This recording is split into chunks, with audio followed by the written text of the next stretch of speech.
अब देख रहे हैं पीबीएन न्यूज में उशब। अब वक्त हो चुका है 5 बड़ी खबरों का, तो डालते हैं नजर। जम्मू और कश्मीर में मंगलवार को चरमपंथी हमले में यूपी के 2 मजदूरों और एक कश्मीरी पंडित की हत्या मामले में राजनीतिक बयानबाजी तेज हो गई है। जहां जम्मू कश्मीर के राजनीतिक दलों ने राज्य में सुरक्षा को लेकर केंद्र सरकार पर सवाल उठाया है, वहीं उपराज्यपाल ने जवाब देते हुए कहा है कि आखिरी सांस तक आतंकवाद के खिलाफ लड़ाई चलती रहेगी। जम्मू कश्मीर के राज्यपाल मनोज सिन्हा ने कहा है कि मुझे दुख है कि कुछ लोग इन आतंकवादियों के शिकार हुए हैं, लेकिन आज मैं आपसे ज़रूर कहूँगा कि आतंकवाद समूह जम्मू कश्मीर में समाप्त हो, इसकी हर कोशिश अंतिम सांस तक की जाएगी। बता दें कि उन्होंने दावा किया है कि आतंकी संगठनों के सदस्यों को मुंहतोड़ जवाब दिया जा रहा है। इकोसिस्टम किस तरह से समाप्त हो, इसकी कोशिश भी की जा रही है। अब दूसरे देश के इशारे पर जम्मू कश्मीर में बंदी होती है, तो जम्मू कश्मीर के शोपियों में सोमवार को चरमपंथियों के ग्रेनेड हमले में उत्तर प्रदेश के 2 मजदूरों की मौत हो गई थी। इनका नाम मोनीश कुमार और राम सागर था और वो कन्नौज के रहने वाले थे। वहीं इन हत्यारों पर पूर्व मुख्यमंत्री और नेशनल कांग्रेस के अध्यक्ष फारूक अब्दुल्ला ने कहा कि जब तक न्याय नहीं मिलता ये नहीं रुकेगा। पहले उन्होंने कहा था कि ये हत्याएं धारा 370 के कारण हो रही हैं, लेकिन अब वो हट गया है, तो ये हत्याएं क्यों नहीं रुक रही हैं, कौन जिम्मेदार है। उन्होंने 2 गैर कश्मीरियों की हत्या पर कहा था कि मुझे ये खबर सुनकर बेहद दुख हुआ और धक्का भी लगा है। इस हमले की निंदा करने के लिए शब्द तक नहीं है। मैं पीड़ित परिवार के साथ अपनी संवेदना व्यक्त करता हूँ।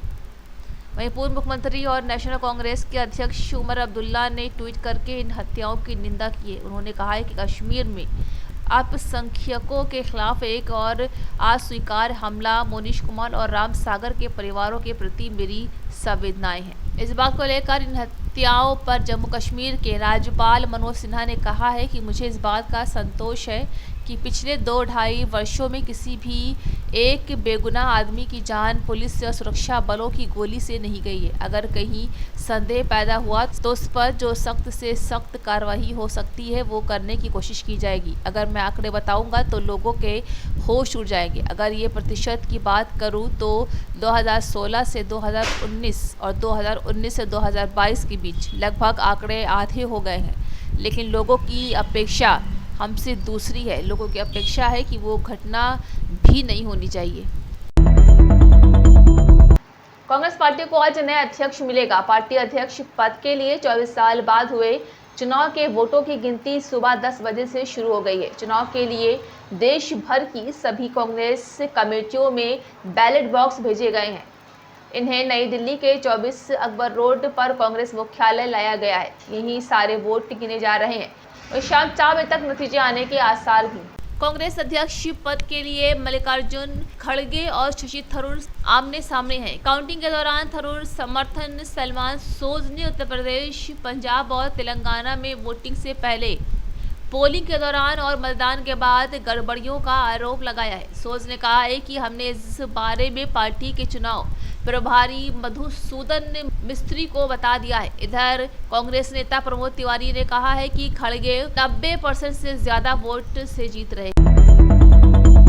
वैशाली के सुसाइड की कहानी अभी फरार आरोपी बिजनेसमैन राहुल नवलानी के इर्द गिर्द घूम रही है। पुलिस ने उस पर 5,000 का इनाम घोषित किया है। साथ ही विदेश भागने से रोकने के लिए लुकआउट सर्कुलर भी जारी कर दिया है। उसकी तलाश में पुलिस मुंबई और जयपुर भी गई।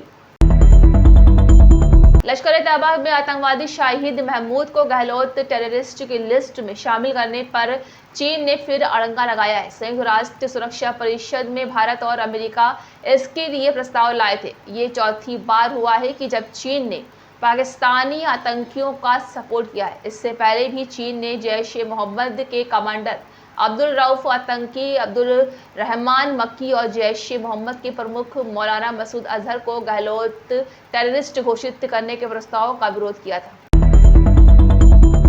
T20 वर्ल्ड कप 2022 अपने आगाज के साथ ही रोमांच के मामले में आसमान छूने लगा है। शुरुआती 2 दिन में ही 2 बड़े उलटफेर हो गए हैं। नामीबिया ने श्रीलंका को हराया, फिर स्कॉटलैंड ने वेस्टइंडीज को मात दी। इसे अभी तक का सबसे ओपन वर्ल्ड कप कहा जा रहा है। कोई भी टीम इस टूर्नामेंट को जीत सकती है, यानी कुछ भी निश्चित नहीं है। नतीजों के लिहाज से इस बार का वर्ल्ड कप भले ही अपने 15 साल के इतिहास में सबसे ज्यादा अनिश्चित हो, लेकिन टूर्नामेंट से जुड़े कुछ रिकॉर्ड ऐसे हैं कि अब लगभग निश्चित हो सकता है कि वे इस बार भी नहीं टूटेंगे। अगर ये टूटते हैं तो इसे चमत्कार से कम नहीं कहेंगे।